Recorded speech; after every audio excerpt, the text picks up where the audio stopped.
Hey everyone, thanks for listening. I just wanted to take a quick second and remind you that we are going to do what we're calling our big summer read, and we've chosen Stephen King's The Stand. It is a large book, but I do hope that you'll join us and let me know if you're going to read with us. We're wanting to do maybe a couple episodes throughout the summer to check in, but also we're wanting to do a culminating episode, and you never know if we've got people who have been reading with us. It'd be awesome to have you aboard on the episode with us. So if you're going to read with us, that'd be awesome. If you don't want to be on the show and you want to read with us, hey, let me know also so I can text you your thoughts and things like that. Anyways, Stephen King's The Stand this summer, big summer read for 2025.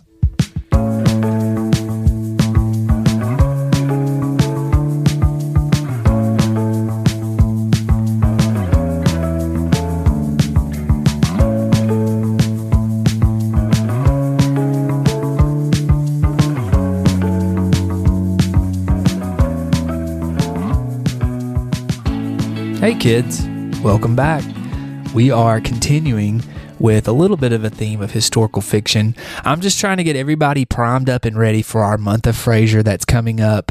We're going to go through Charles Fraser's books in the month of June. We're going to talk a couple times about the same book. We're going to talk about the movie Cold Mountain.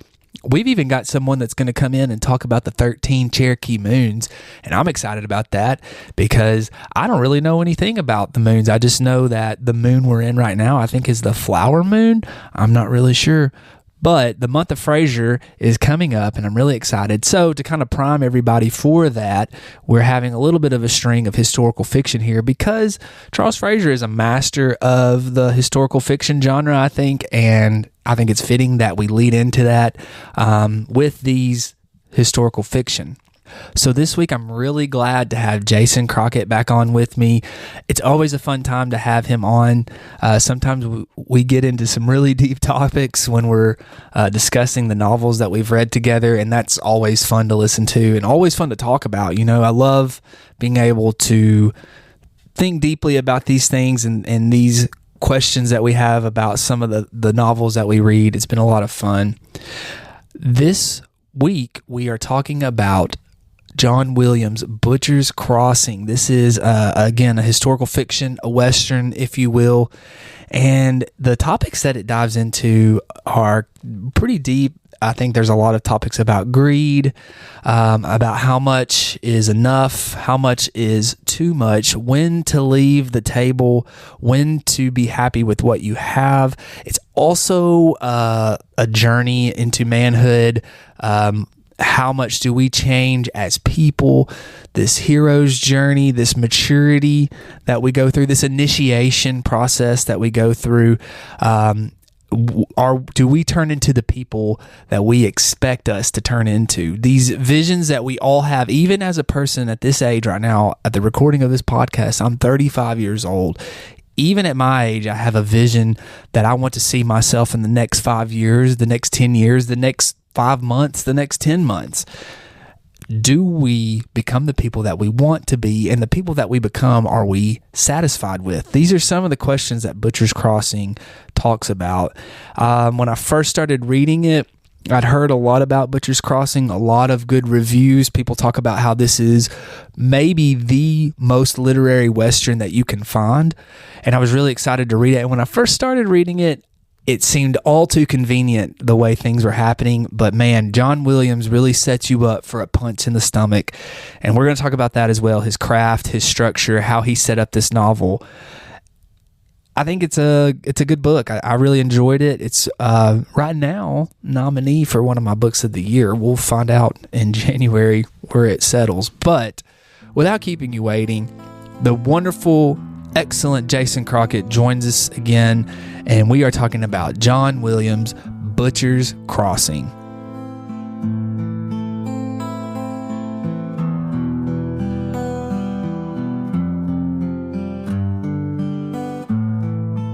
What would you say Butcher's Crossing is about? Butcher's Crossing follows Will Andrews, a Harvard dropout who ventures west in that great American quest of finding this country and its frontier before it's gone. And he gets drawn into an ambitious buffalo hunt by the obsessive Miller.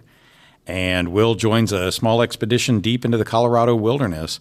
And as the men endure, brutal conditions, physical hardship, mounting tensions, Will gets forced to confront the harsh realities of, I really believe, of nature, but also of human obsession. Mm-hmm.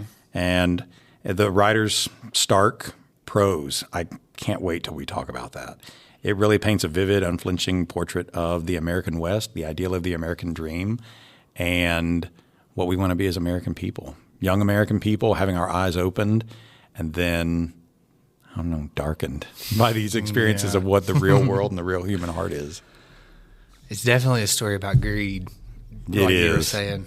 I don't really know where to start. I know I'll just throw my thoughts here. I don't know if you have a certain spot you want to start with. Well, why don't we start with your very first point here? Okay. Do you think that he's the prodigal son? Well, what do you think? I think I was thinking about it from the beginning because he kept referring back to his dad in Boston, because he had left Harvard. And it seemed like his dad had agreed and given him this money to go on this adventure. And that's kind of at the beginning. So I thought that he would find some misfortune. I mean, you can't have a story without something bad going wrong. Mm-hmm. So I thought that he would probably have this misfortune and have this realization of, I probably should have not left what I was doing. Because he was a third-year Harvard student, which means he was on the door of graduating. Yeah. And I think it kind of leads you to believe that he dropped out. That's kind of how I took it. That's what I took. He dropped out. And so I thought that there would be this, I think that's where at the very beginning I thought the book was going, was that he would be this, that he would have this epiphany that I shouldn't have done this. I need to go back and apologize and repent. My dad will take me in. I kind of thought that that's where it was headed. Absolutely. Prodigal Son, I think, is a great parallel. It's not the one that I was thinking of. I was thinking of, have you ever read Coleridge's Rime of the Ancient Mariner? No, but I've heard of it. It's a frame poem, too, where it starts out with a wedding, and the bride is on her way in, and all the wedding guests are going in. And you and I are with the wedding guest who gets stopped by this crazy-looking old man who reaches out and puts his hand on our chest, and all he says is, "There was a ship." And we are suddenly spellbound, and we have to hear his horrifying tale. And the young wedding guest interrupts the poem a couple of times by trying to wake himself up from this trance. And he's like, "Please just let me go to the wedding. Let me go." But the mariner has to tell you this horrible, awful story because you are living vicariously through his tragedy. And by the end, he finishes his tale, and the mariner gets up to leave. And the wedding guest gets up. He's sad. He's dull-eyed. He goes into the wedding. Everybody's partying, and he's just sad. And then he goes to bed, and it says he wakes up a sadder, wiser man the next morning. And so I felt like Andrews was the wedding guest who, you thought you were getting into this rosy-colored dream, but really you've had this awful, terrible voyage with these people, and your eyes have been opened to what it really means. And then you become the sadder, wiser man. That's probably more of a parallel than Prodigal Son, though, because that's kind of what happened to him, right? He went on this journey thinking that he was going to just who was it? Walden that he was trying to chase after? Yes. It was just this beautiful poetry type thing, and then comes back, and he is kind of a dark person when he gets back. Oh, yeah. I wrote that on your show notes here, too, that I felt like there was definitely a point there where he transformed. But the prodigal son goes through a transformation, too, right? He must. Yeah. So I don't think Prodigal Son's at all wrong. I think that's a really good one. Thank you. No, thank you. Well, I mean, we can stick with what we've got here about Francine. Okay. You had a different take on it than I did because you had written on here that her lips had thickened and her eyes darkened. Mm-hmm. So Francine is a prostitute in the town of Butcher's Crossing, and the men are associating with her when Andrews first shows up, and they're talking about this buffalo hunt, and she and the other women in the saloon are associating with them. She goes and gets some drinks. But Schneider, really says some implicating things with her. But Andrews is the one that she's attracted to, and she offers to have him come up to her place. And while she's very attractive, he runs away from that moment of contact. So again, the line was, her lips had thickened and her eyes had darkened. This reminded you of the women vampires before feeding and seducing in Dracula. Yeah. Do you know what part I'm talking about with that? Yeah, absolutely do. And I didn't even think about Francine being a dark, seductive creature. I didn't think that there was anything malicious or troublesome with it. I thought, my take was that she genuinely liked him. And she didn't want to be a prostitute with him. She just wanted to invite him upstairs and be with this guy. Yeah. Well, I guess, again, this was at the beginning, so we didn't really know. And literally all the characters are listed here. Yeah. There are, what, 5, 6 characters? Right. I didn't really know who she was. I guess I was just thinking of this prostitute, and she had seen that he had this money because she was involved in the meeting that Miller had. Well, I guess Andrews came and found them, and she was in that meeting and Andrews was like, "Yeah, I got the money. Don't worry about it. $600 to get all. Yeah, I got that. Don't worry about that." And so I guess to me, I thought she kept talking about how she was in her off season, you know. And so when she took him up there and I saw that was like the first thing I thought was, okay, she's going in for the money here. She's seducing him. And it really reminded me of that because, I mean, I don't know. When I read that, her lips had thickened, her eyes had darkened. You know, I totally it get sounded that. like we're getting into vampire mode here. I totally get that. I liked Francine at the beginning, and it bothered me that Andrews was so finicky. Oh, no, yeah. But he's also young, naive, dumb, and if we're talking about the transformative process that this character undergoes, he is this young, dumb kid at the beginning of it. Yeah. And it isn't until later that the experiences harden him and toughen him up and make him a sadder, wiser man, from my view. So it bothered me when he suddenly was like, "Oh, no," and had to run away. But he's also just a young and dumb kid who doesn't know how to handle being a man for himself or at all then. I think my viewpoint from Francine really shifted really quick in that one scene because I thought that she was doing that, but then it was obvious that she really was just attracted to him. And I thought the reasons were kind of strange because she was talking about how soft his hands were. And I guess he was like untouched. You know, he was this, he wasn't like the other men there. Does that make sense? That does sound kind of predatory, and it does kind of sound like Miller's view of this ideal plateau valley. If we can get up to there, it is this soft, untouched land. So that means Francine and Miller are kind of parallels in that way.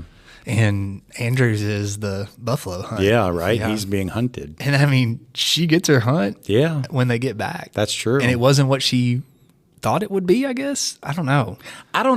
Is she unfulfilled by it at the end? I can't tell because I thought when he come back and first off, I didn't think she would be there. Oh, and then she was there, and they got together and consummated and did all that stuff.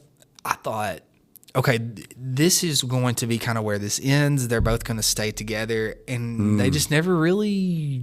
They just were kind of there, you know. So is this a novel about fulfillment? Is this a novel about chasing after that ideal, soft, perfect thing, that Eden, and can it be achieved? I think it's like this idea, maybe these ideas that we have that we've sat on and romanticized about, maybe they're not going to be what we always think that they're going to be, you know, because Miller, the hunt turned out to be what he wanted it to be. At first, because the herd was, and you and I both talked about, I didn't think the herd would be there, to be honest with you. The herd was there. There was a big bounty. He had the biggest take he ever had. That's where the greed come in. And then it didn't work out. It wasn't what he thought it would be. He ultimately had nothing to show from it. The same with Francine. She thought, okay, I've got this young man, untouched, unspoiled. This is going to be easy for me. And that didn't end up like she thought it would. And then also with Andrews, he thought, okay, I'm going to go out, view the country. It's going to be beautiful, poetic. And untouched. It was the opposite of that. It was harsh and brutal. Yeah. And so I guess that's the parallels between all those is we thought that this would be this ideal situation, and I got what I wanted, but it wasn't what I wanted. Does that apply? I wonder, does that apply to any of the other characters? Well, I don't think Charlie Hoge wanted to go, because he said at first when Miller was like, we're going back to Colorado, he was like, I'm not going with you guys because he had lost his hand there. Oh, that's right. Yeah. And I kept forgetting that. And I think that he was afraid that was going to happen again. I think that's why he ultimately kind of lost it in the snowstorm. Yeah. Because I thought he was already broken once before, but now he's really broken. Yeah. Yeah. Schneider and Charlie Hoge and was there another person that I'm thinking of? Oh, there was McDonald who was in the town. So I don't know that they have this big transformative vision into experience like the other three characters you've just run down. So maybe in that way, Miller, Andrews, and Francine are kind of like our three main characters. I think that they are, yeah. Even though Francine's only there briefly in the beginning and at the end. Yeah. I mean, Charlie Hoge to an extent has the view, and this is very brief, when Andrews mentions that he's the son of a minister, and he kind of perks up and he's like, well, what's your favorite Bible verse? Oh, like, yeah. Right. And then he's kind of like, I don't have an idea. And Charlie Hoge gets really upset at that. So there was like this brief situation for Charlie Hoge that happened. But man, I don't know. Thinking of Schneider, I don't know. You were really bothered by Schneider a lot more than I was. Yeah. I guess from the beginning, that's what I'd put there. I didn't really trust him because of the way that he was presented throughout the writing, because he was always by himself. That's when he goes in there and they're starting to make their plans, he was last in the room. And Williams talks about how he specifically waited for the rest to get in there. And I kind of thought that was strange because I didn't think he was doing it out of manners, Whenever they would ride together, they would be in the triangle, but then every now and then Miller and Andrews would kind of get together and Schneider would just be off on his own, especially when they were going through the part where they couldn't find any water. Schneider would be like way off from the group by himself. And it made me have a hard time trusting him. He was always negative, which I think he was the realist. I think he was the voice of reason. And I kind of thought that was ironic, to be honest with you, a little bit. He was the voice of reason. And I kind of lost my train of thought. But he was also one of the cruder ones, too. Like that's what I was going to say. Yeah, I felt like that you and I were talking about how he was ribbing the rookie, but I didn't look at it that way. I thought that he saw, like you were talking about with Francine, predator-prey type of situation. Andrews is young. He's new on the hunt. And I think that Schneider was trying to attack him more. I found this vulnerability from him, this weak spot, and I'm going to expose that. Gotcha. Yeah.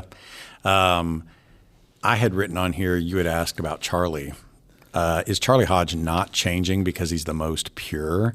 Wow, I did not think of it that way.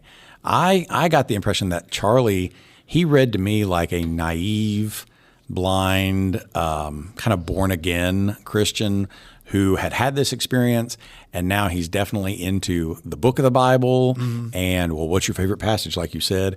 But I don't know that he's really wrapped himself or grounded himself in the role of being a Christian. And what was it? Yeah, deep into reciting Scripture, but blind or naive about the practice of it. Yeah. I also just got the impression that he was like one of the older ones in the group, and so I don't know that he was really tethered to the ground, that he was really tethered to the experience of the hunt. He was going along with it because Miller said, no, you're going along with it. Which I thought that was an odd relationship because they weren't father and son. No. But Miller was almost like his caretaker. Yeah. Yeah. And I thought that was strange because whenever he said he wasn't going, I think Miller told Andrews he's going to go. You just got to wait for him to go. And even at the very end, which not to give away spoilers or anything, but even at the very end, Charlie Hoge follows after him. Like still, he just like a puppy needs to follow That's after. what I was about to say. So maybe he's more childlike. Yeah. Which I mean, I guess gets to me that more of that purity type thing, innocent. Charlie Hoge is an innocent character. I mean, okay, he seems to be needing to be taken care of like a child. B, he's new to his faith, which, they don't know the ins and outs. But, I mean, when you meet someone who's new to their faith, they're pretty fired up about it. There's like an innocence to it. They're not really scorned by this. Some of us who have lived it a lifetime, and we do have these, I don't want to say we're jaded by our faith, but maybe to an extent we are. We have these soft spots that toughened up by it. Yeah. I guess maybe he was like an innocent character. You get these archetypal characters, and one of them is the fool. And Charley Hoge kind of reads like the fool. I think so. Yeah, I can see that. And like he's a fool for going along with it. He's a fool for always doing what Miller says. He was a fool for going up into that high valley the first time because he lost his hand. He's a fool in a way about his religion because just because you can recite scripture doesn't mean that you understand the practice of it. And he's a fool for following him back into the high valley because he's really broken, like mentally, emotionally broken by that experience. And well, by the very end, he's a fool for following after him yet again. Schneider, I didn't feel like was such a fool. Yeah, in a way, so. I guess they're all fools. Yeah. But I don't know that he felt like the fool to me because he was clearer about what was going to happen and the dangers of it. And he was the negative Nancy about things too. Yeah. But he's not wrong. Like, you're going to get us killed. You're going to get us killed. Okay, well, I'm going to go along with it, but you're going to get us killed. When he would say stuff like that, it had gotten to the point where I didn't like him, and I would just be like, "Oh man, he's right." I was like, dang, he's right about this too. But what about it's like Brutus and Julius Caesar, where he doesn't get emotionally people's needs or attitudes or wants, but Brutus is not wrong. And I think there's so many people that are like that in our experience, where it's like, oh God, they're complaining again, right. But they're not wrong. So I wonder what kind of and Andrews is also the young fool who has to have his eyes opened up. Yeah. I wonder what kind of archetype Miller is then. You got all your different kind of characters. I mean, he's almost a fool himself, you know, because he goes out there. I don't know. I don't know. I don't know. I know we're kind of hopping around here, but I did feel like when the snowstorm came, he was pumped. Like, oh yeah. I thought that this is what I was made to do, And then in the movie, he's not really portrayed that way. When the snowstorm comes, he becomes, I think, more evil in the movie. But to me, in the book, he almost kind of turned into like a caretaker type thing because he was going out hunting. He was making sure he was just living it up. Not that he necessarily like Schneider. I think that they had kind of split once the snowstorm had come, but he was definitely looking out for Andrews. I think he had formed some type of relationship with Andrews, and then he doubled down on taking care of Charley Hoge when the snowstorm came because I think he realized this is what he was trying to avoid, and here we are again. But I don't know. I just kind of got the impression from Miller. I didn't know what to think of him at all at first. And then once they were on the trip, it was like, or once they were getting ready to go on the trip, it was like, oh, he's going to pay for it. Yeah, I've got it all covered. I can figure everything out. And once they're on the trip, no, I know my way. There's water right over there. There's somewhere. I've just lost my way. I've not been here in several years. But he was like so dead sure. And during the voyage up into the high valley, he goes through a transformative experience himself with some of his descriptions. And by the time that he starts the buffalo hunt and starts the stand and he's killing them left and right, that obsession really manifests.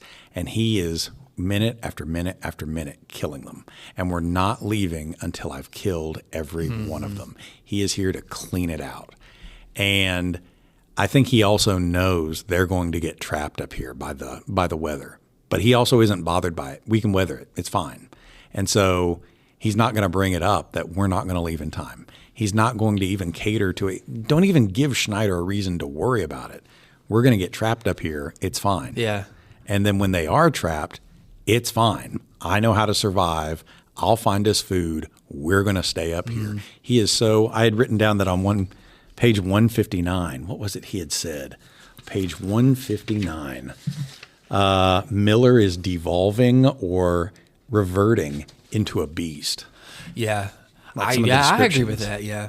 I think that so you were talking about him getting transformed when he hit the pass. It was almost like he had gotten confirmed what he was looking for. Yeah. And that's where he really took hold of the trip. Like the authority was all with me because you were talking about the greed taking over. Remember when Schneider come up to him and was like, hey, you need to, well, I can't can't cut this many buff, you know. And he said, you will go skin these or I will shoot you. Because I remember reading that thinking, man, you're knee deep in this right now. You're really wading through it. Yeah, he did transform into this out of control person. Yeah. And then on their way back, I also felt like he was just rationalizing. Oh, we're going to be fine. We're going to come back for all of this stuff. Yeah. And the crossing of the river and having lost, God, I lost everything. Oh, God, man, it was so bad. I think that and coming back into Butcher's Crossing and finding how it is by the end broke Miller. Yeah, yeah. Do you think with Schneider we were talking about these characters and like I guess expectations versus reality almost? Schneider, I think, thought he had a pretty good deal, didn't he? When he said, "I'm going to get $60 a month, $60 a day." Yeah, and when he kind of resigned to the fact that we're stuck here, he was like, "Well, I mean, I'm still going to get paid, and you're not," you know? Right. But then he got killed, and he didn't get to see any of that. So I guess in a sense, you could almost put him in that category too. Well, even Miller was laughing at him about it, saying, like, now that we're getting to leave, don't you wish you had taken in for a share of it instead of your $60 a month? And he's like, I'm fine with my 60. He's like, no, let's do the math. What would your share have been? It's like, what a jerky thing to have to like play up for him. But ultimately, he was going to lose everything too. But Miller lost everything. Andrews lost everything. Like they all lost everything. Charley Hoge lost everything. I mean, he was despondent. He lost his mind. Yeah. There was something else about that too.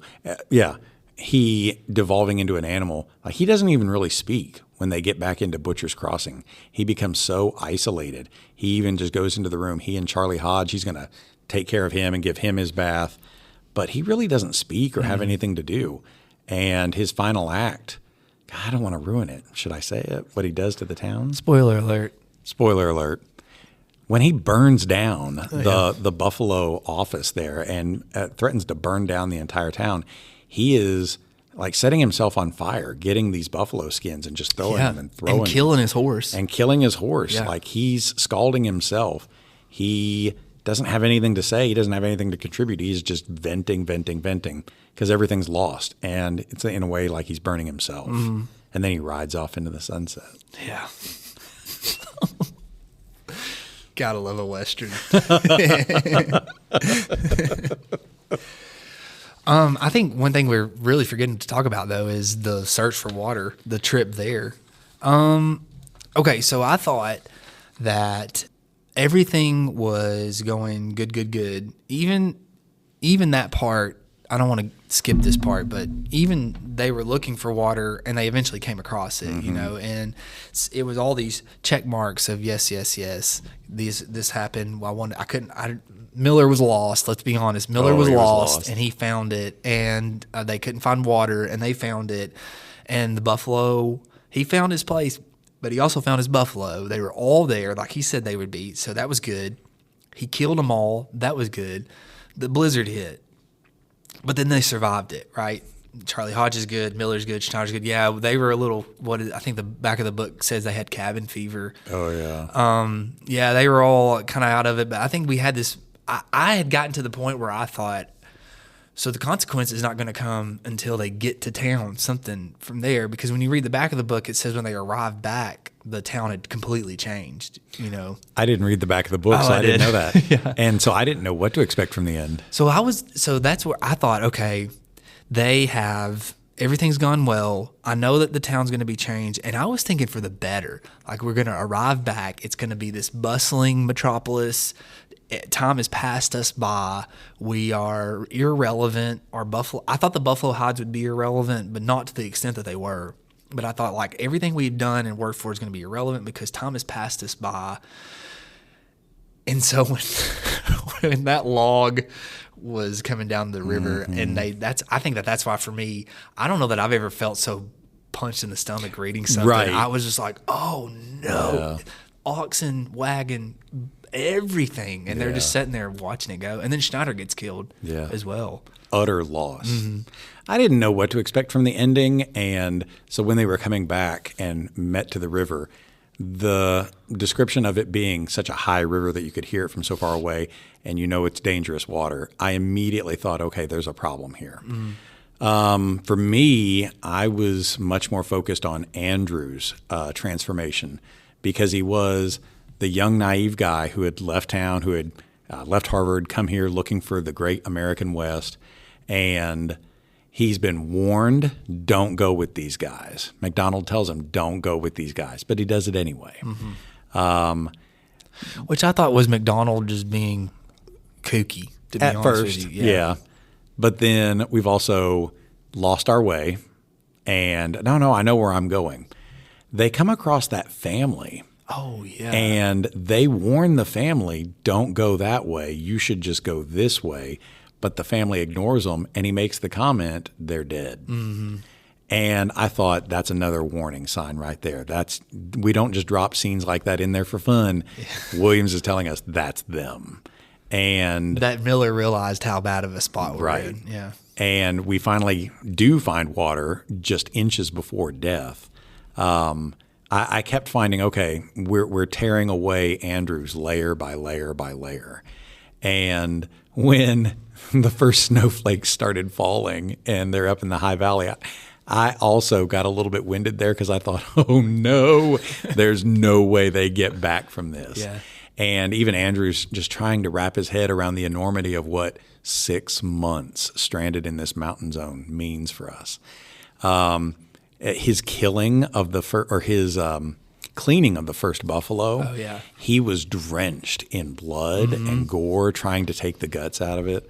And he tried to clean himself in the ice cold water as best as he could, but he couldn't quite get rid of everything, right? What a metaphor there that you're stained by this experience. No amount of cleaning is ever going to get rid of it. So they finally leave the valley, make it back to this river. Andrews dunks himself in the river, and he holds on and just lets the river kind of carry him. Yeah. And so he's being cleaned. I thought, oh my gosh, what a baptism that experience can be lifted away from you. He's not going to be the same naive young boy coming out of the river, but what a scene of baptism and cleanliness. And he hadn't had a shower or anything, since leaving. Filthy. They were filthy. So he hadn't even been cleaned since that spring water on the night that he cleaned that first buffalo. So in 6 months, this is your first cleaning. And then he even sits on the rocks afterward, kind of sunning himself. And I thought, okay, there's goodness. Only for that log to come down the river and just take everything away. Yeah. What an absolute punch to the head. It was bad. Yeah. I remember I got sick to my stomach reading it. Yeah. Because I thought all of this work, all the trip there, everything is gone. You have nothing to show for it. And they can't go back. No. Because the wagon's gone. No. Yeah. Maybe I'm naive as a reader, and just in good writing, I just get caught up with the storytelling, which I think you should in a way, right? Yeah. Stephen King says you should just fall through the page into it. But maybe I should have seen that coming. But then the log coming down, I just thought, oh, no. Yeah. Well, I felt that same way too, because I thought when it happened, you had to sit there and digest it, Yeah. And I kind of thought, why did I not see this coming? Because everything had worked out. It had not been good, but everything had worked out. So I thought when the water was, you were talking about how they said the river was high and it was, and I thought, yeah, but this is how everything's been so far. A little challenge, we'll get through it. Yeah. And then it was, it was bad. I think you phrased it in the perfect way. Why didn't I see this coming? And that's Andrews, that's us as the reader, that's all of this. That's the point of literature. That's the point of the human experience, that we keep telling these stories. Why didn't I see this coming? Because we as humans only see so much. We only see so far. Yeah.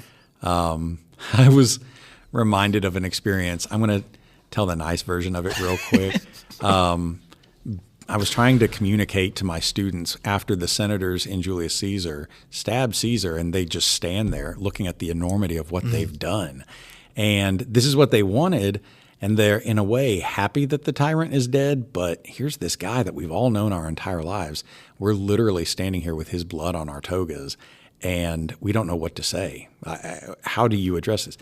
And I told the kids, it's one thing to watch movies where bang, bang, bang, we shoot the bad guys and everything, but we just become so desensitized to that, that the enormity of the death of another person just sucker punches you. Yeah.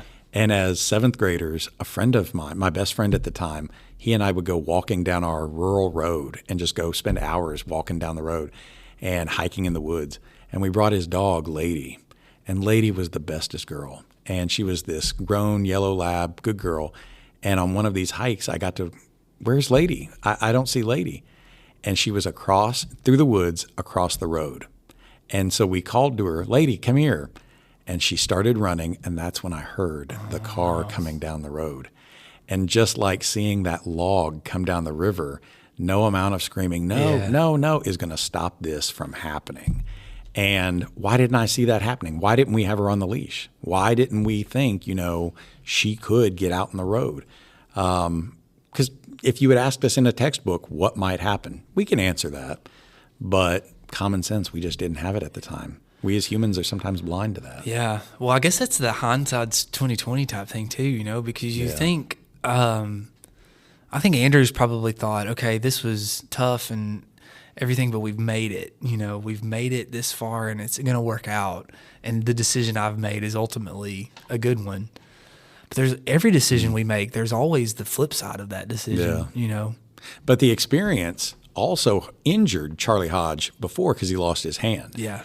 And still, we went back.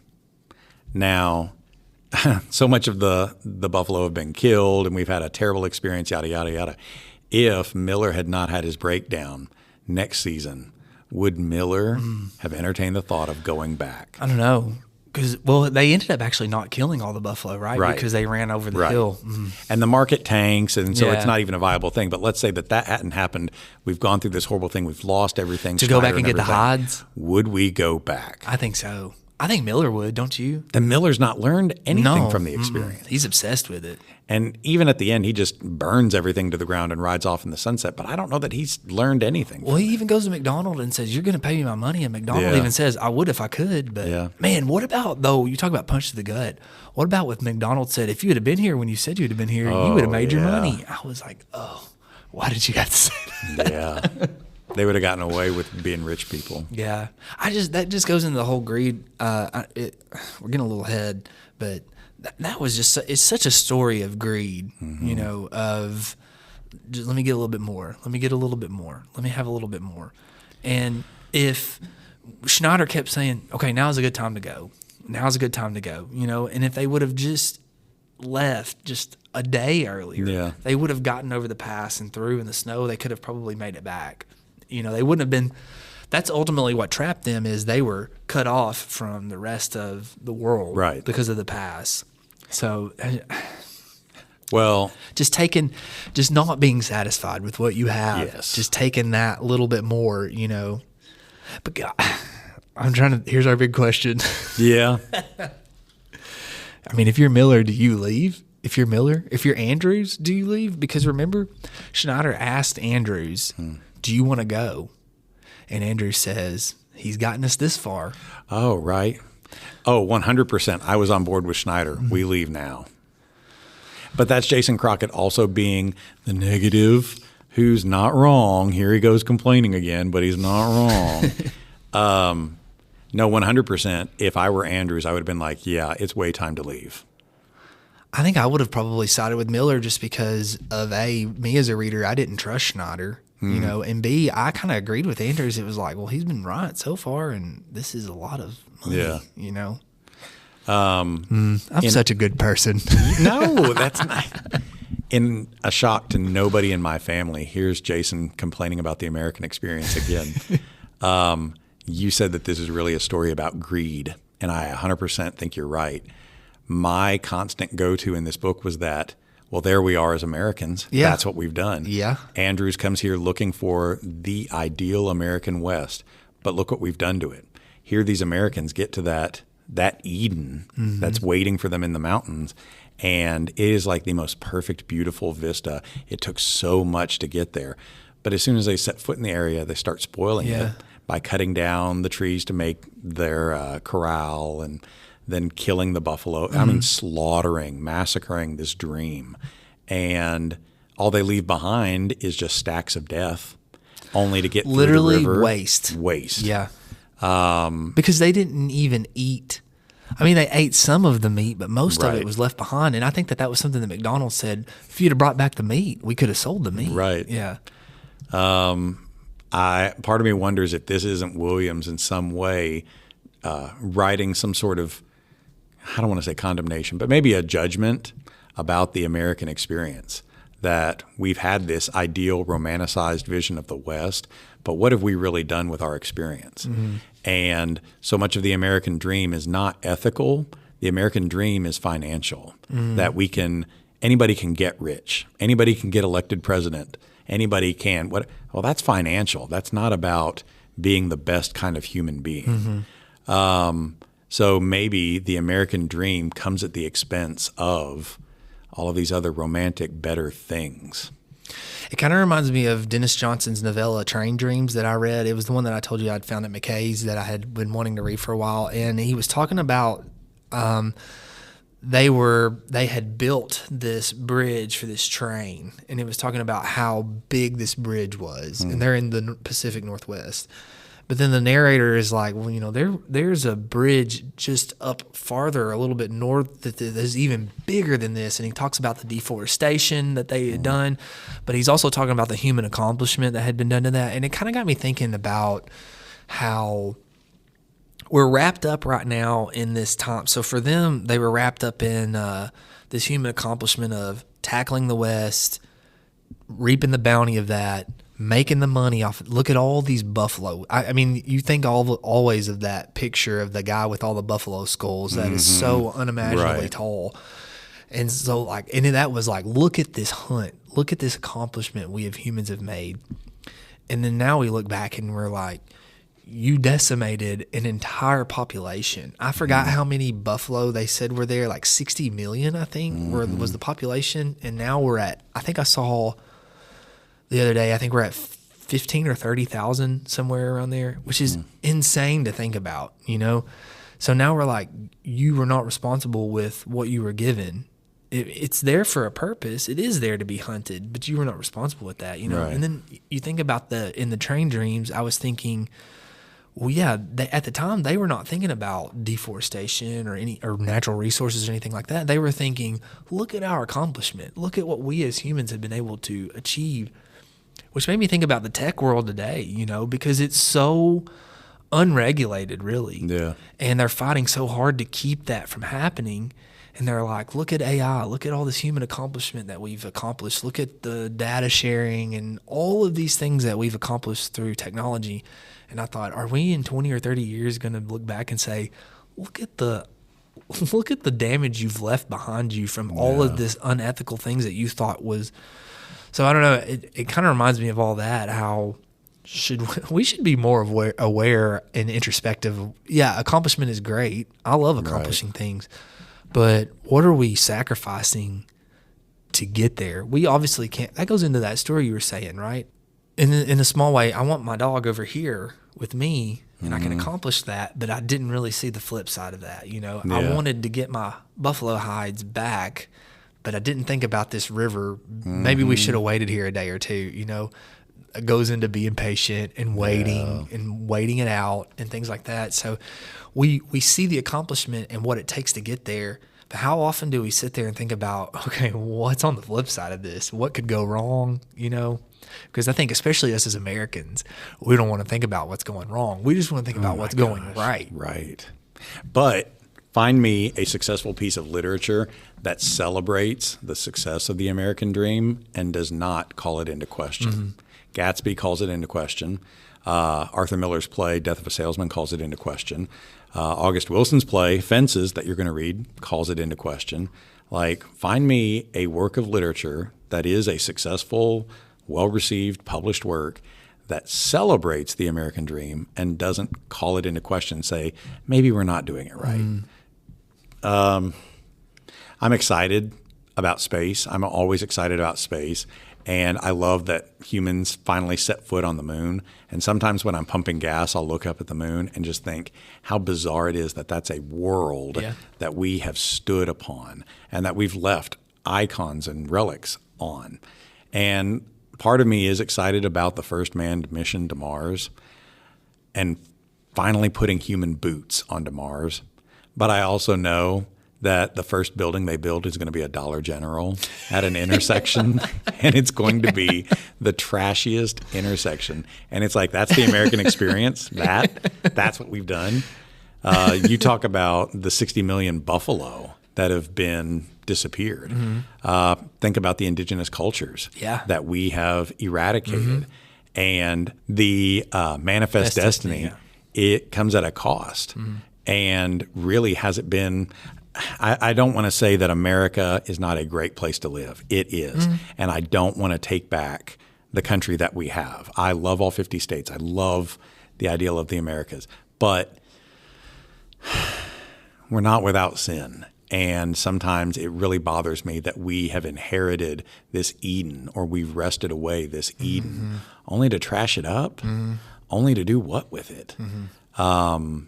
It bothers me to talk about things like Tornado Alley shifting. My aunt lives in Oklahoma, and my mom was talking to me the other day about how even she's on board with how Oklahoma's not the Tornado Alley anymore, and now it's shifted to even into Tennessee. And I'm like, that's right. Yeah. Climate has changed. But to say those words triggers people, and it's like, if we want to be good stewards of this country, if we want to be good stewards of this earth, this paradise that we've been given, you're not going to find it any better on Mars. I want to stand on Mars, but you're not going to find it any better elsewhere. This planet is that high valley. This country is that high valley, and we've eradicated the buffalo. And what else have we eradicated and not been good stewards of? So maybe we are like Andrews and Miller and Schneider. Some of us have had our eyes opened and we're sadder, wiser people, and some of us just want to set fire to things and maybe try it again. It reminds me, which I'm not a huge Neil deGrasse Tyson fan, but it does remind me of a video I saw of him where he was talking about how Elon Musk had talked about terraforming Mars, that's kind of his goal. And Neil deGrasse Tyson was like, well, why would you not take care of the Earth you have right now? We can take care of it. We have an Earth. We don't need to create one. Right. We have one. So why are we not taking care of that right now? Right. I'm going to reserve saying anything about Elon Musk right now. You didn't like Andrews, I think, at the first. I didn't. Well, how did you finish with him? Well, just because I've said it a billion times now, goes through that transformative experience. I appreciate that he's grown up. I appreciate that those scales have been dropped away from his eyes. And there is this quote that I'm going to butcher now in Butcher's Crossing. There's this quote that said, "Youth ages, drunkenness can be sobered, but stupid lasts forever." And boy, that's 100% the truth, that youth ages, ignorance can be educated, and drunkenness can be sobered, but stupid lasts forever. And Andrews is educated. Andrews is sobered up from this ugly dream, and his youth, his naivete drops away, is forced to grow up. And he's not stupid forever after because of it. He grows from his experience, and that's a very human thing to do. So I can appreciate that. We're teachers of young kids. We're teachers of teenagers. And it's one of the most wonderful jobs in the world. It's also one of the most frustrating things when you're surrounded by these teenagers who think they know everything, who are immature, who whatever, and they can really get on your last nerves. Well, that's Andrews, too, making some pretty foolish decisions, dropping out of Harvard, burning your cash on a trip you should not have taken, and following this guy who's leading you down on a death trip. So it makes me want to yell and scream at him over and over and over. But through his baptism and through his cleansing and through the hardships and everything, I appreciate Andrews so much more by the end.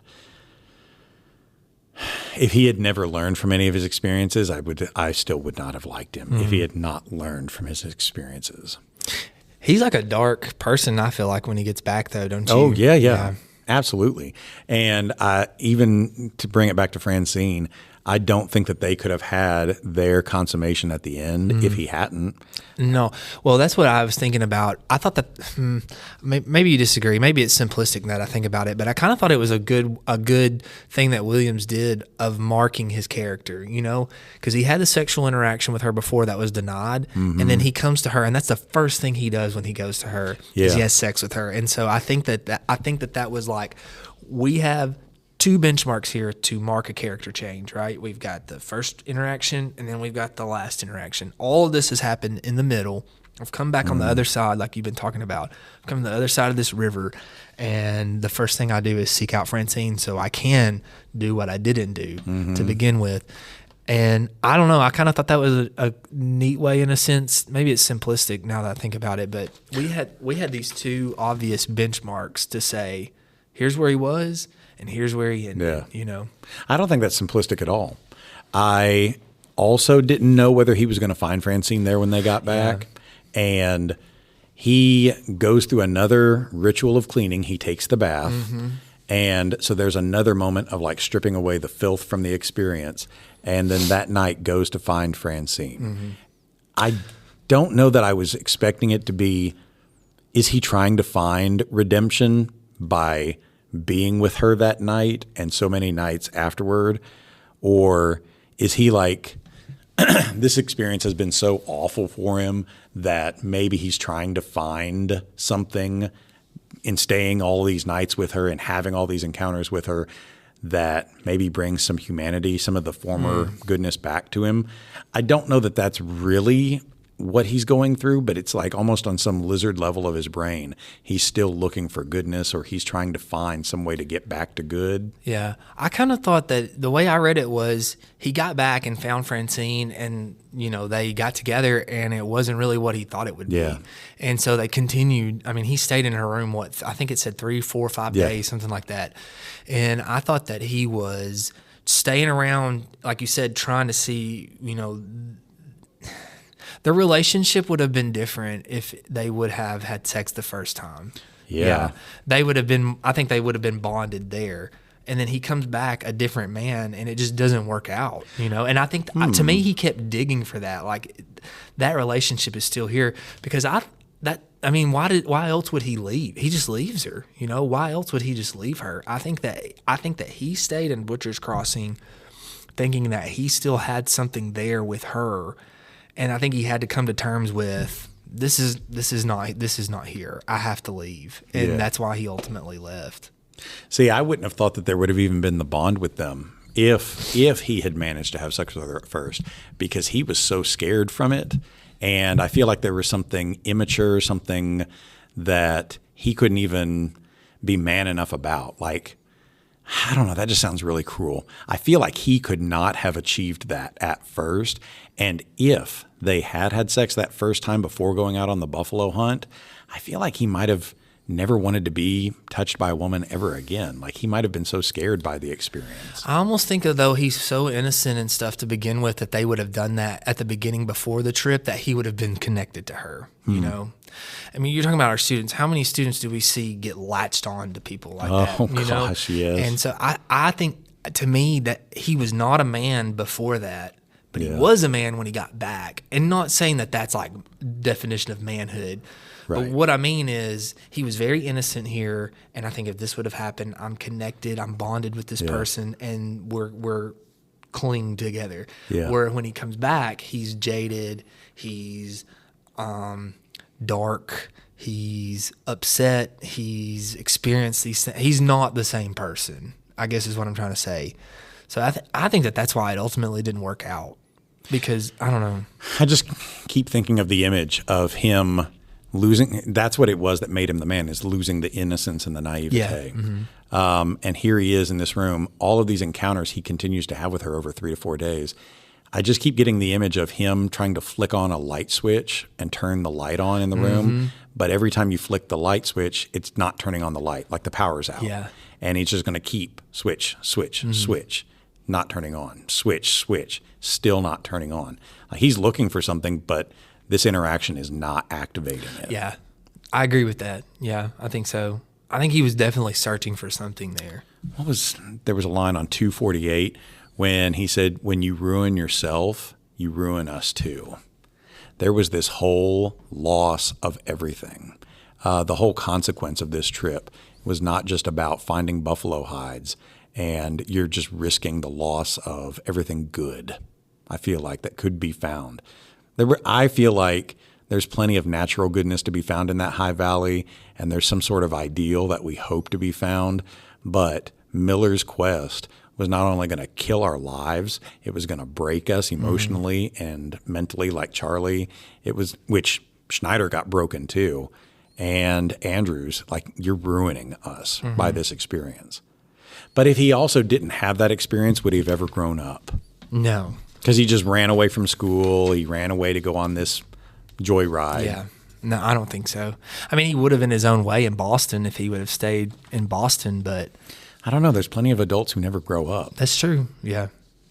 I kind of liked Andrews at the end. I didn't have as big a problem with you as you did with him at the beginning because I thought that he was just this naive kid. I don't think that he was looking for something unrealistic necessarily. You know, I just think that he kind of got in over his head a little bit. Yeah.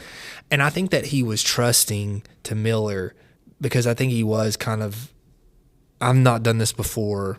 I'm just kind of along for the ride type of thing. And then you could start to see his character change through he was making decisions instead of him just going along with them, he would kind of step in and say, I think that we should do this or that, you know, so.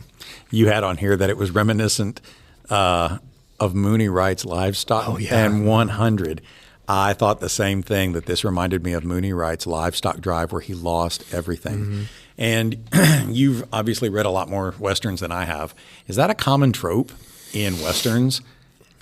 Well, we just finished reading Shane in my juniors class, and in that one, I don't know that there's a loss of everything. They lose Shane, which to Bob, Shane is everything, so maybe so. I don't want to spoil Warlock because you're reading Warlock right now. In Train Dreams, which is kind of like set in the 20s, which I thought was kind of cool. He loses his wife and kid, you know, and there's that, what do I do now? I'm trying to talk these out loud.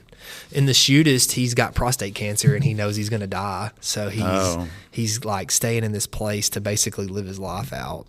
Which I don't know that Ely's book is a Western in a true sense, but Mooney Wright goes on this livestock drive at the end and loses everything. They've achieved in Butcher's Crossing stacks and stacks of the buffalo skins, and they're bringing them down, lose everything at the end. I didn't know if there's like some kind of we've achieved everything and then you lose it all at one time. You also bring up that it's like reminiscent of Moses looking into Canaan. But Moses also never got to set foot into that promised land, right? But in a sense, though, does that not make you feel like he lost everything? He did all of that work, right, and lost his temper. Which, I mean, you know, we don't know everything that Moses and God had, I guess, bickered about to each other. But he essentially loses his temper and doesn't do exactly what he's told, and that's when it's like, okay, go up here and look. You can see, but you're not going there. Right. Yeah. So he did have a lot. I feel like it would, if it were me.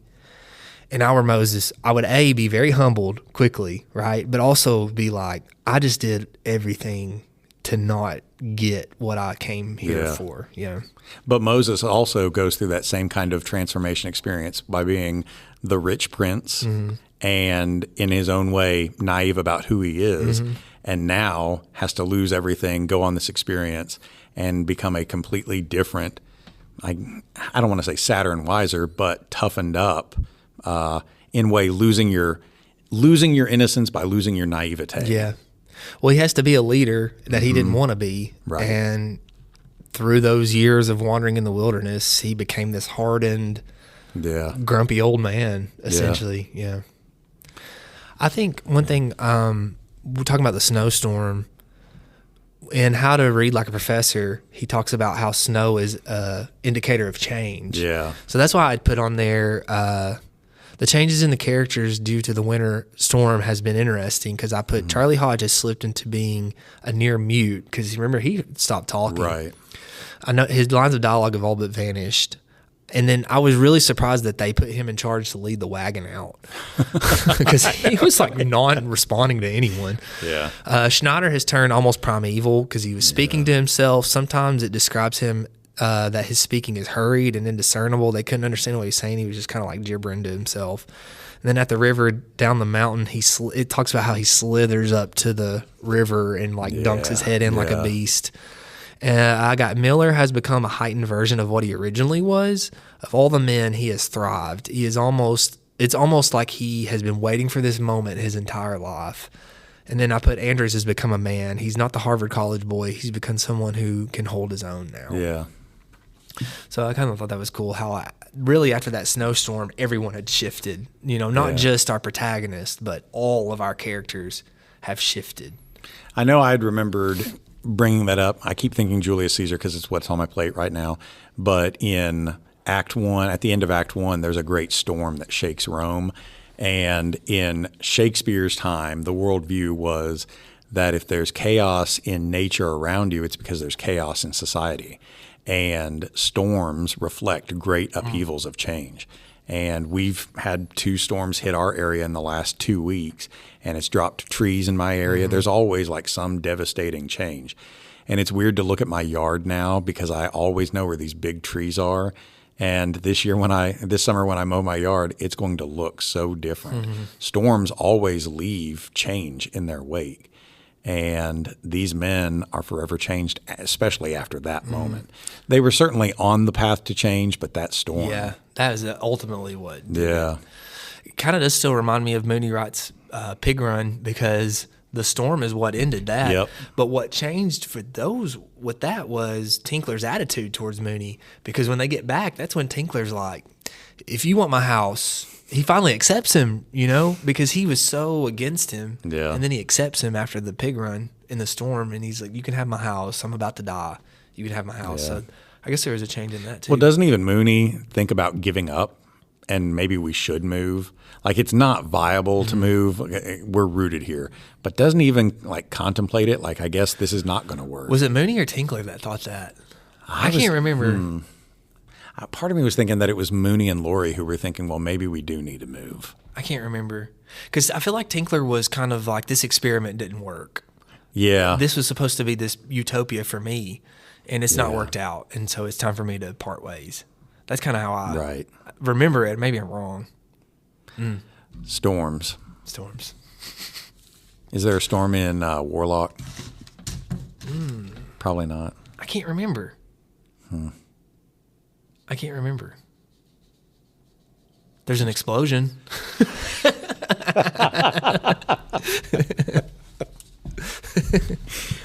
Well, that was something that I talked to the kids about too when we were reading Shane. Is Bob is the narrator and it's in first person, and every chapter he starts off describing the weather. It's a beautiful day. You're right. It's a beautiful day, and then he would be like, "Well, the storm was coming," or I was trying to get them to pay attention to because that's what those projects are up on the board was, is he an unreliable narrator? Well, ultimately we decided that he wasn't, because one example I gave them was somebody had just gotten killed. And then the next chapter, Bob's like, it's such a beautiful day today. Just a typical, but then he was like, but there's a chill coming down off the mountain. And I was like, okay, we need to pay attention to this. That's good. Bob doesn't say, Bob doesn't understand that the chill is leading to something, but your author's still trying to say through this unreliable narrator that there are bad things coming on the way, Fitzgerald uses a similar kind of thing in Gatsby when the tension is really ratcheting up to that afternoon at the end of the summer when they're having the party with Nick, Jordan, Daisy, Gatsby. They're all there. And it's heat. The intense heat is just building until it breaks. But that's really just intensifying this tension between them. Well, even the scene where Daisy comes over and it's raining, and then all of a sudden, what does he say? Oh, look, the sun's shining. Yeah. But he can't see the green light anymore because now he's got Daisy. It's over there somewhere. I can't see it. In Lord of the Flies, there's a terrible storm and the same kind of ratcheting up of heat and pressure, because the tension between the boys is building into their eruption when they finally murder one of the other boys too. And then that night, the storm carries the pilot off the mountain and he's never seen again. And the next day, it's back to being sunny Paradise Island, but nobody's ever going to be the same because it's not just because of the storm that came over, but because of the metaphorical storm that erupted between all of them. Well, not to spoil it, because I hope you read it very soon, but in Their Eyes Were Watching God, the big hurricane rolls through, and that changes Tea Cake's character, her true love, Janie's true love. They have a hurricane, and that changes Tea Cake I'm not going to say for the better or for worse, but Okay. yeah, there's a big change that happens after that hurricane. So that was a good book. You need to read it. Okay. I feel like I've been dictating to you, like, you need to read this and this and But this. if you don't, I miss out on all of these good reads. It was good. It was good. Butcher's Crossing is not a book I would have picked up off the shelf. Yeah. And neither is Warlock, neither is any of John Ely's work. So if you weren't recommending and telling me read these books, I would have missed out on this broader perspective. Maybe Nathan's right. Maybe I am. No, let's just read what I want to read. But I need to be broken out of just always reading horror, fantasy, whatever. Horror, fantasy, sci-fi. Those are my three go-tos. But I also love Westerns. I love it. Yeah, it's been good. Yeah. I mean, I think this was an example of one that's been really done well. Yeah. Because I think it was beautifully written.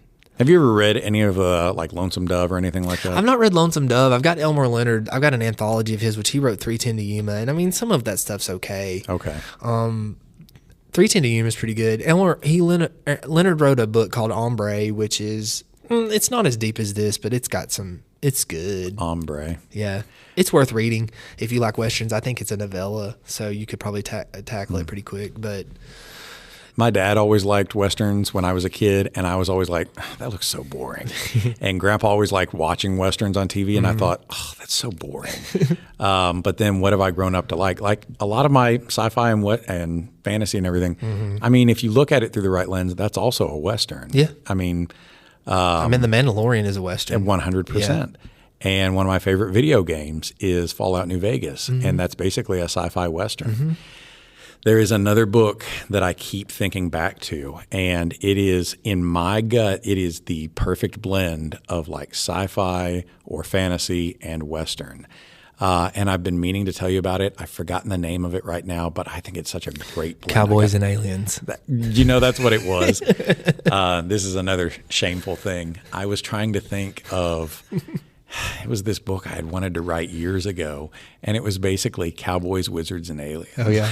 And when the movie came out, were you like, oh, wait a minute? I was just like, I can't write that. April and I went to Dragon Con a couple of times in Atlanta, and before it got way too big to even want to go to. And when you sign up, like you're signing up for your credentials that you wear around all weekend, and on your pass, like it even let you come up with a nickname. And mine, I wrote down, I told her, call me Honcho. So whenever I went to Dragon Con, I always went as Honcho. I don't even know why. I didn't love Westerns or anything then, but Honcho. My assistant soccer coach the last year I coached made me a sweatshirt, and on my thing here it says Huge Honcho Hasted. I'll have to wear it one day. I was like, why did you even make this? He said, that's how I have you in on my phone, is Huge Honcho Hasted. Huge Honcho. Do you have anything that you want to talk about? I really liked it. Yeah. Well, I want to talk about this, if it's okay with you, if I can find it. This is a quote that I wrote down. I put, in the spaces between the huge trunks were only other trunks and others, on, until the few trees that he could see merged into an image of denseness, impenetrable and dark, compounded of tree and shadow and lightless earth where no foot had been. And I can remember reading pieces like that thinking, man, this is good stuff. Yeah. You know? I don't know that there was ever a point where I think that he was slow to get to where we were going, but I don't think that there was ever a point where I thought, this is not good writing. No. And I wanted to bring that back from my synopsis at the beginning of the stark writing choices that were through here. I kept thinking, okay, what does Haston really like about the literary writing to this? Or what does he really like about the style of it? And I didn't ever feel like, oh, this is subpar, or this is potato chips. It never felt that way. But it also never felt like overcooked or overdone writing either. What do we call it? Purple prose. It never felt like anything that was just superfluous too. It was gritty, but also, like I'd said before, I just kind of fell through the page into reading these people. I don't know that I felt that way at first. Yeah. But I don't think it was any fault of Williams's. I was just spending some pages getting to know the characters and where we were. But once they were out of town and on the trip and now things are going wrong, I fell through, and the writing just took you there. So you're reading Warlock, and I think that it's similar in it takes us a kind of a slow start to get where we're going, but once we've got that momentum, the billion characters that you got to, Oakley Hall is, I think there's some, you were talking about how sometimes it feels generic Western, and I agree with that. Warlock does. Oh, it just made me think that there were it reminded me of 1950s Westerns. Yeah. I think that there are definitely elements of that, but I do think that there are some times where when you sit and really look at how, I think for me with Oakley Hall, it was more with the characters, how rich they were, how this setting was, it was created by him, but felt so real. And I know he based it off of things, but to me, that was like he made these characters in this place feel so alive, you know. And there are moments where you are thinking like, "Oh man, I'm really connected to this character right now." Yeah. You know, I just think that there is just really good writing in some of these, and they get over. I think they do get overlooked because you were talking about westerns, and we've talked about how they can be cheap. And I guess all this kind of wraps into the historical fiction category, you know. I just think sometimes some of this stuff gets overlooked because of that, but it's just really good stuff. There would be passages from his dunking himself in the river, the being stranded during the snowstorm, the image of Miller at the end burning the stack, his spending the nights with Francine. I'm just thinking of scenes that I thought those are really good scenes of writing that I would introduce in the classroom and say, let's talk about style of writing, like where we compare this to a passage from Faulkner or this to a passage from. I think when he also finds McDonald in that like abandoned like the bunkhouse type thing, and the way he kind of describes him like hunkered in the corner like some kind of creature. Hunched, I thought that was really good too. Agreed. There was just a lot of it. I thought, man, he's really spinning some stuff here. It's good. Everybody's broken by the end of this, right? Like even Francine, who was just left on the bed, she's almost left corpse-like there on the bed. She's just left asleep. Well, I mean, even when he gets back, she's still not who she was before. Yeah. So nobody's way better off by man. Tragedy. Tragedy. Dang. Yeah. So is this something you would teach for AP? Again, I don't know that I would have a problem with it. I feel like I'm yearning to teach Their Eyes Were Watching God. And so I definitely want to slot that in somewhere. I like the idea of using somebody like Ely or Williams here with writing. There's just so much good writing to use out there. And we never get a snapshot of Western. Like, why not? I mean, it's the American story. Right? Yeah. I could see this fitting in with summer reading because, again, it's something to tide you over during the summer and then be able to have conversations like this about development of character, vision, American dream, style. Do you think your sophomore honors, do you think it would be something for them? No. It's a little over their head, maybe. I feel like if they gave it a shot, they would like it. But so often at the sophomore level, I hear complaints of, oh, this was boring or whatever. The one that we used this past summer was Remarkably Bright Creatures by Shelby Van Pelt. And I feel like Van Pelt's going to hear me at some point on the internet. I do not mean to be dogging that book. I was shocked by how many kids really did like it because I thought, it's not that deep or anything. But there were plenty of kids who really did like it, and I just felt like, okay, but it doesn't have deep transformative character.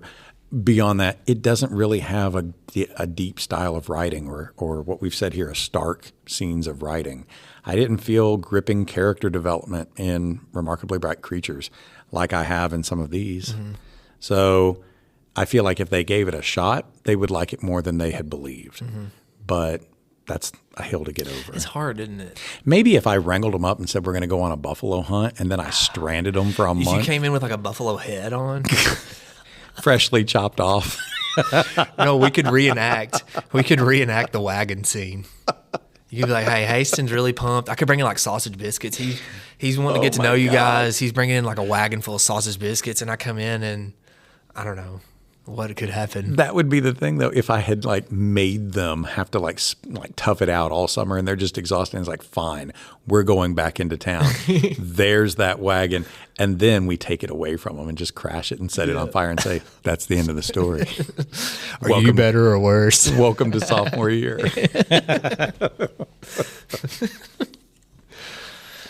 All right. What did you rate this?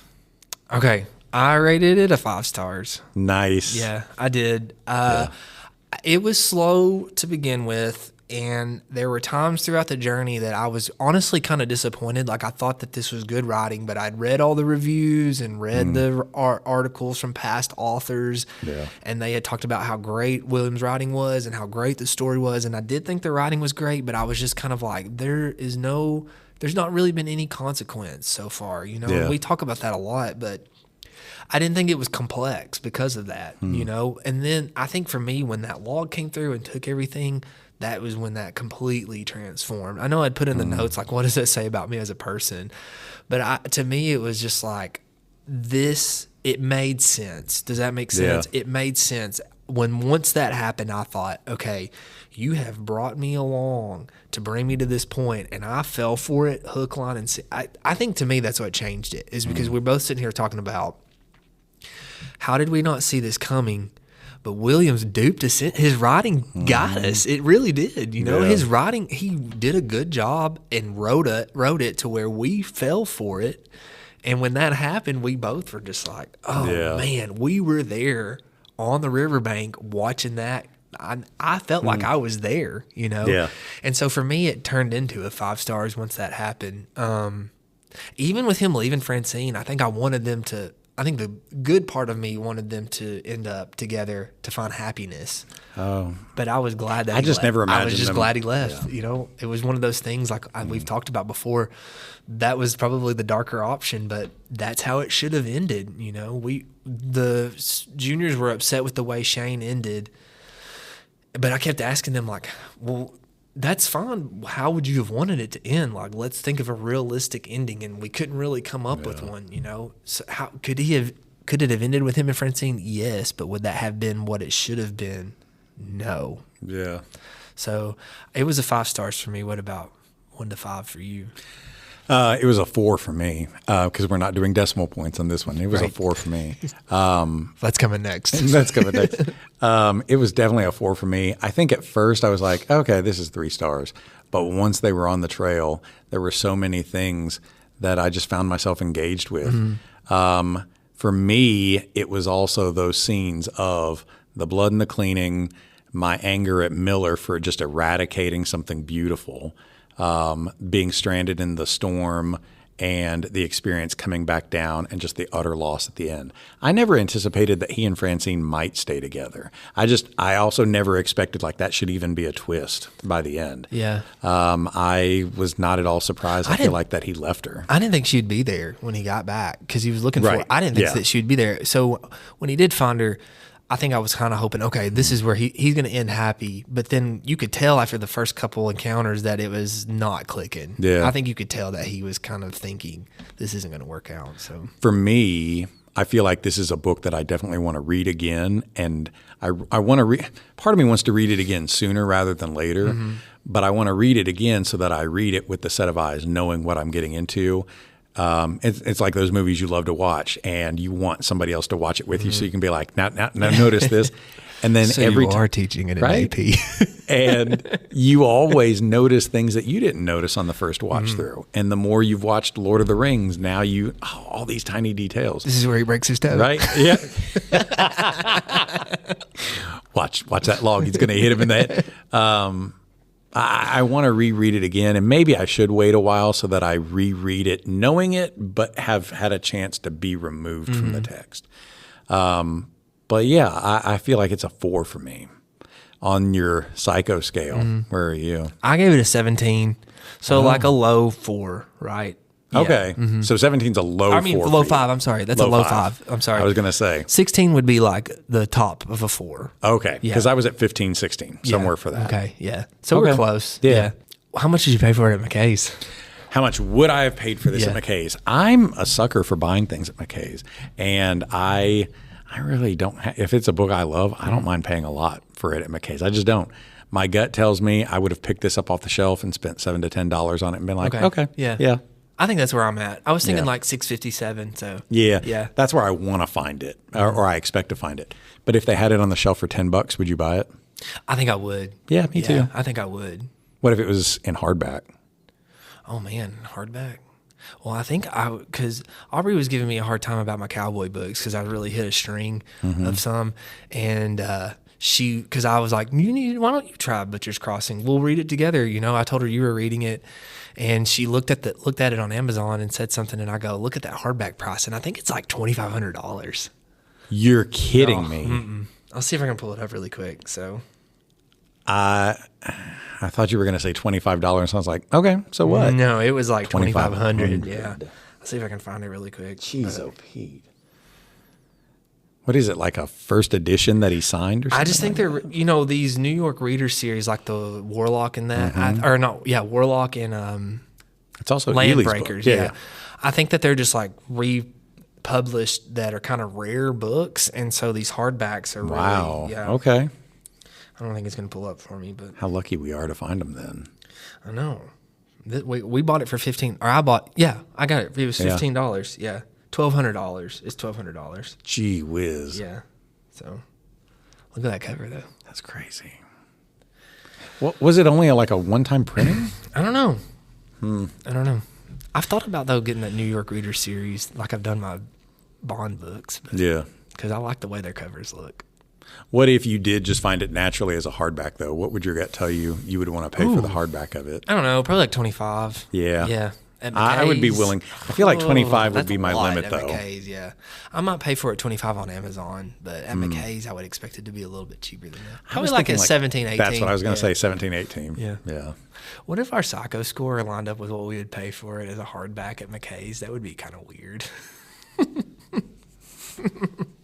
It's a psychological experiment all along.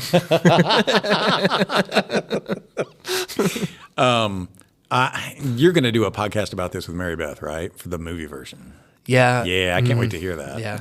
Okay, I didn't think she would watch it, but then I told her I'd watch it because I was going to do it with Raj, and she was upset. And so I was like, well, I mean, we can watch it. Good. Yeah, so. Well, then I'm going to wait to hear your rental or buy score from that because I want to know what that is too.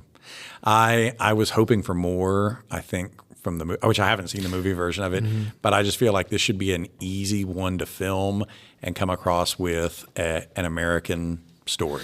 Yeah, I know I told you that. With the movie, I was disappointed because I thought that this could have been really great. And it was supposed to be artistic, I had read, and I liked that. One of my favorite Bonds that Daniel Craig did was Quantum of Solace, and it's like the artsy Bond, and I liked it because of that. It was different, And so I thought, I'm gonna like this, but it just didn't. I don't know. It really fell flat. There were so many times that this reminded me. This sounds so dumb. There were so many times that in the reading of it, I was reminded of Kevin Costner's Dances with Wolves, which you have an American who is yearning to go out west and see this thing before it's gone, only to get caught up in what's really going on. What's really going on, and what does it really mean to be my American military presence out here? But I also feel like while I loved Dances with Wolves in the 90s, and I think I still love if I watch it now, with Wolves, I don't know. It just feels like a different – it feels like an untrue story to watch in 2025. Yeah. I feel like I'm much more jaded as an American now, and to watch something like that feels naive in a way. But I also yearn for it. I yearn to be back in the 90s watching some of these. Yeah. I think for me – when you read these Westerns and they're so raw, like the ones that are really well done, it's hard for me to go back to those.